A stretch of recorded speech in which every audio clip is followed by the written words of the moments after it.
एक शेतकरी रोज पहाटे नदीच्या किनाऱ्यावर जायचा, खांद्यावरती काठी ठेवायचा आणि दोन्ही पण डेऱ्यामध्ये पाणी भरून ते पाणी घरी घेऊन जायचा। त्या दोन डेऱ्यापैकी एक डेरा एकदम मजबूत होता आणि दुसरा डेरा थोडासा फुटलेला होता आणि थोडासा फुटलेला असल्यामुळं घरी येऊजेपर्यंत त्या डेऱ्यामध्ये फक्त अर्धच पाणी राहायचं।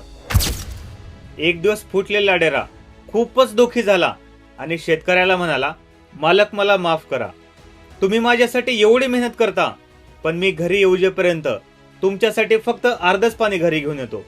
त्यावेळेस शेतकरी हसला आणि म्हणू लागला, उद्या घरी येताना रस्त्याच्या तुझ्या बाजूला नक्कीच बघ। दुसऱ्या दिवशी घरी येताना डेरा त्याच्या दिशेने बघतो तर त्या ठिकाणी एकदम रंगीबेरंगी फुलं होते।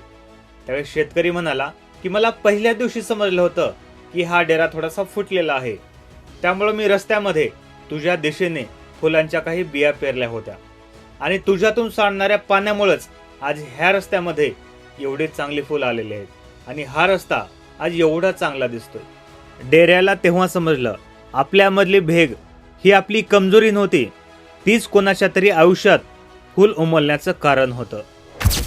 आपल्या आयुष्यामध्ये सुद्धा प्रत्येक व्यक्तीमध्ये काहीतरी कमजोरी असते। याचा अर्थ असा होत नाही की तो व्यक्तीच निरुपयोगी आहे, तर कधी कधी आपली कमजोरीच दुसऱ्या व्यक्तीच्या आयुष्यामध्ये आनंद पसरवते।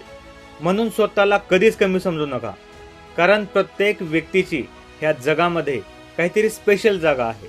मित्रांनो, व्हिडिओ जर आवडला असेल तर नक्की लाईक करा, शेअर करा आणि अशाच गोष्टी बघण्यासाठी हर्ष विचार चॅनलला आत्ताच सबस्क्राईब करा।